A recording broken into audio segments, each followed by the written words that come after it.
Hello বন্ধুরা, শুভরাত্রি। আমি আজকে রাত্রে ডিনারে বানিয়ে নিয়েছি সুজি। দেখুন কতটা সুন্দর লাগছে দেখতে, আবার খেতেও দুর্দান্ত স্বাদের এই রেসিপি। কিভাবে বানাচ্ছি দেখুন।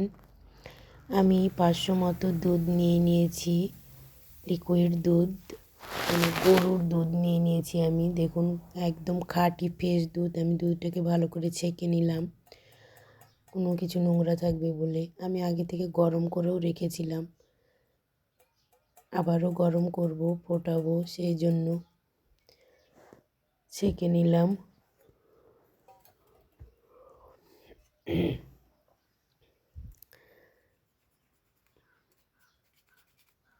আমি হাতা দিয়ে এইভাবে করে নিলাম, দুধটাকে পুরো ছেঁকে নিলাম। দেখুন সব দুধটা আমার ছাঁকা হয়ে গেছে। এবার এর মধ্যে যে আমি বাড়তি সরটা তুলে রেখেছিলাম, এটা হাত দিয়ে ম্যাশ করে আমি দুধের মধ্যেই ঢেলে দেব। এই দেখুন দিয়ে দিলাম। তাহলে দুধের মধ্যে সর ভাব থাকবে, খেতে খুব সুন্দর লাগবে। আমি আর একটা ওভেনে আমি কড়া বসিয়ে দিলাম, আর দিয়ে দিলাম 1 চামচ মতো ঘি। ঘিটা পড়ছে না চামচ থেকে, দেখুন মানে শক্ত হয়ে জমে গেছে, সেই জন্য আমি দিয়ে দিলাম। ঘিটা পুরো কড়াতে লাগিয়ে দিলাম। এবার আমি 2 প্যাকেট সুজি নিয়ে নিয়েছি। সুজি দুটোকে ভেজে নেব খুব সুন্দর করে। হালকা ব্রাউন কালার হয়ে আসলে আমি নামিয়ে নেব। দেখুন দলা পেকে গেছে, কিন্তু ভাজতে ভাজতে দলাটা ঝরে যাবে। আমার হয়ে গেছে। এর মধ্যে দুধের মধ্যে আমি কিছুটা কাজু বাদাম দিয়ে দিলাম, আর দিয়ে দেবো কিশমিশ। দিলে খেতে খুব সুন্দর হয়, আরও টেস্টি হয়।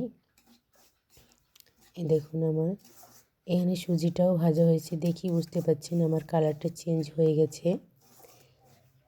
এই দেখুন, আর নামিয়ে নিব। এই থালাটাতে আমি নামিয়ে নিলাম, ঠান্ডা হতে দিলাম। আমি দেখব দুধে বলক উঠে গেছে, দেখুন কতটা সুন্দর হয়ে। আমি এর মধ্যে সুজি দিয়ে দেবো এবার, নাড়াচাড়া করে নিয়ে।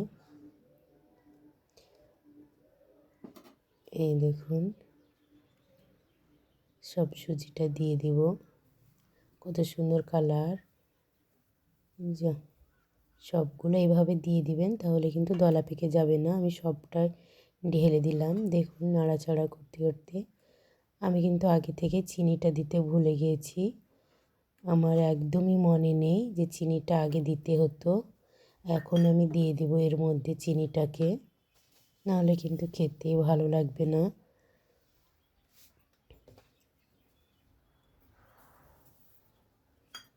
এক বাটি চিনি দিয়ে দিলাম, 200 মতো চিনিটা।